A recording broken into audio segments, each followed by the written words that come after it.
So did you ever notice that when you listen to a particular tune, you can almost immediately tell whether that tune is modern or ancient? Did you ever wonder why that is?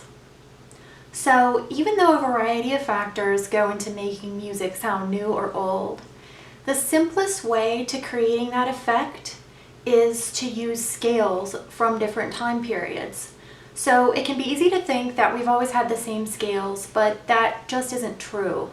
Certain scales that exist today didn't exist in medieval times, and they certainly didn't exist in the ancient world that predated transcribed music or written music. So today I'm going to demonstrate how to make music sound new and how to make it sound ancient. So let's start with today's main scales. So today there are two main scales. They are known as a major scale and a minor scale. There are three types of minor scales, but we're going to focus on the one that's the most common. So let me go ahead and demonstrate. Okay, here is a major scale. I'm going to get out of the way so you can see it. Okay, and here is its minor counterpart.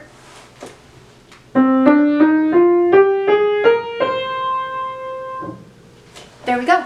Almost everything today is written in one of those two versions of the scale.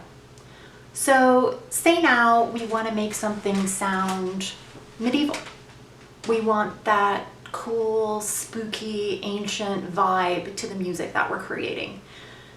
It's really easy to create a scale that sounds medieval if you have a piano. So basically all you have to do is choose any white key other than C, which is the key we just started on previously. Any white key other than C, and play 8 consecutive notes up starting from that key using absolutely no black keys, so using only the white keys. So I'm going to choose the note D for this example, and starting on D, that scale would have been known as a Dorian scale. All right, let me demonstrate.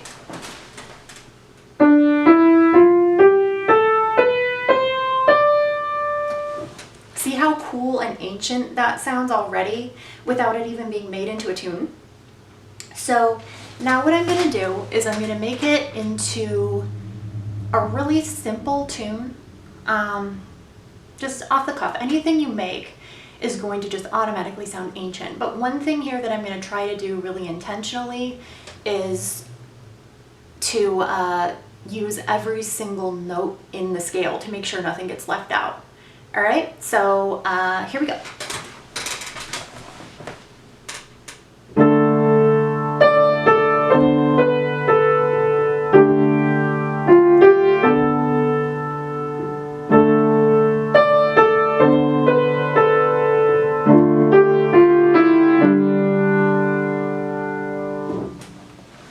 See how ancient that sounded? Anything you make up is going to sound like that. Anything you make up is going to sound like it's really old. It's really fun. Okay, now let's go back even further in history to the time when music, at least to our knowledge, wasn't even being written down. To the time when we would have found instruments bearing the notes that I'm about to play. So back in the day, back in the very ancient world, and actually in some tribal cultures today, you also see this. They use something called a pentatonic scale. So that is a simple scale with 5 notes. I'm going to use a major pentatonic scale for demonstration purposes today, but other variants existed, such as the minor pentatonic scale, the Egyptian pentatonic scale, but for simplicity's sake, I'm just going to stick with the major. All right, so this is what it would have sounded like. Okay, and now I'm going to make up a simple tune using that scale.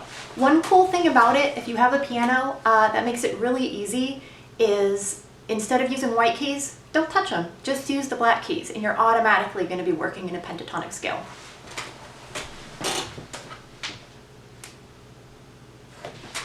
Let me get out of the way.